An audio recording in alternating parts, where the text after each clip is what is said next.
আমাদের ইলিশ উৎসবে। ওরে তাড়াতাড়ি কর, আমি আর খিদে সহ্য করতে পারছি না। ইলিশের গন্ধে আমার পেট যে ডুগডুগি বাজাচ্ছে। ওরে বাবা রে বাবা, এই মামদোটার বড় নোলা। তোর দেখি মরেও শান্তি নেই। তুই কি করে মরেছিলি সেটা ভুলে গেছিস নাকি মামদো? কেন কেন ওকে এমন করে বলছো কেন? ও কি করে মরেছিল গো? দেখ পেঁচি, আমি একটু খেতে ভালোবাসি বলে এমন করে বলবি না। না হয় আমি একটু বেশি খেতাম, সেদিন বেশি খেয়ে হজম করতে পারিনি, গ্যাস হয়ে গেছিল, তাই একেবারে এই প্রেত লোকে। আচ্ছা পেঁচি পেতনি, তুমি কি করে মরেছিলে গো? আমি সে অনেক কাল আগেকার কথা রে, শুনবি? তবে শোন, তখন আমার বেশ বয়স হয়েছে, গরিব ঘরের বিধবা আমি, ছেলে পুলে হয়নি। লোকের বাড়ি বাড়ি কাজ করতুম, যা বাসি ভাত রুটি তারা দিত তাই খেয়ে আমার দিন চলে যেত। বেশি পয়সার লোভ আমি কোনোদিনই করিনি, কিন্তু বেশ কিছুদিন ধরে আমার শরীর খারাপ হওয়ায় আমি কাজে যেতে পারিনি, তাই। বৌদি গো, অমন করনি। কদিন শরীর খারাপ হওয়ায় কাজে আসতে পারিনি বলে আমার কাজটা কেড়ে নিও নি। গরিব মানুষ, না খেতে পেয়ে মরে যাব।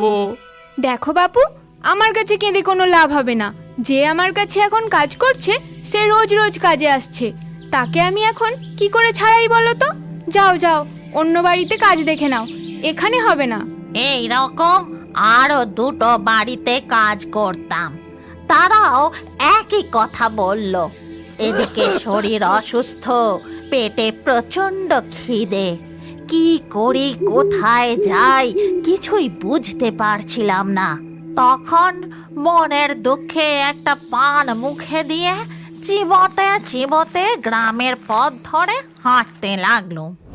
এই তো, এই পুকুরে কত গুগলি হয়ে রয়েছে, যাই কটা গুগলি তুলে নিয়ে ওই সেদ্ধ করে নুন দিয়ে খাবো। তারপর আমি আপন মনে গুগলি তুলছিলাম, হঠাৎ অনেক মানুষের চিৎকার ভেসে আসতে লাগলো।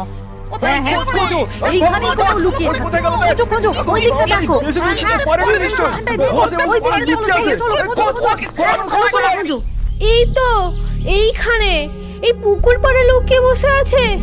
ওগো, নিশ্চয়ই একেবারে খেয়ে নিয়েছে এই ডাইনি। ওর মুখে যে রক্ত লেগে রয়েছে। হ্যাঁ, তাই তো তাই তো, এর মুখে রক্ত লেগে রয়েছে। ধরো ধরো, ডাইনিকে ধরো সবাই। কি হয়েছে? তোমরা এইসব কি বলছো? আমি তো কিছুই বুঝতে পারছি না। তোমরা আমাকে ধরবে কেন? ধরবে কেন মানে? এই যে মুখে রক্ত লেগে রয়েছে। আমার ছেলে কোথায় বল, বল শিগগিরই। তখন ওরা আমার আর কোনো কথা শুনলো না, আমায় মারতে শুরু করলো। আর মারতে মারতে আমি একেবারে এইখানে পৌঁছে গেলাম। নে নে, এবার খাওয়া শুরু কর, কথা বলতে বলতে অনেক দেরি হয়ে গেছে। মামদো এবার লাফালাফি শুরু করে দেবে।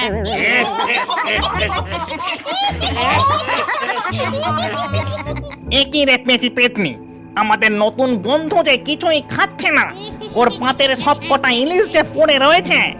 সত্যি তো? ও খেন্তি, কি হলো রে তোর? অমন টাটকা তাজা ইলিশ খাচ্ছিস না কেন?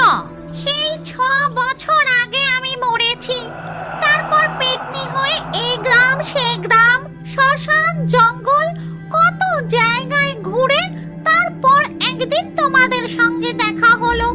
আর আজ ইলিশ উৎসব পালনে এই নদীর ধারে তোমাদেরই সাথে এসেছি। কিন্তু গ্রামটা আমার খুব চেনা চেনা লাগছে জানো।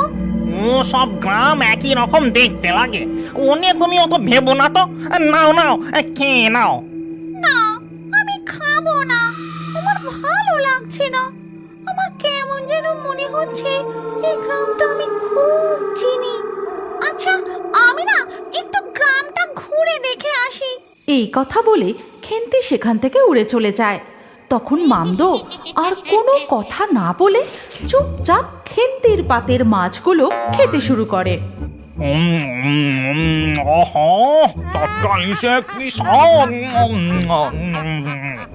এরপর রাতের বেলায় যখন খেন্তি পেতনি একটা গাছের ডালে বসেছিল, তখন সে একটা ছেলের কান্না শুনতে পায়। কে তুমি?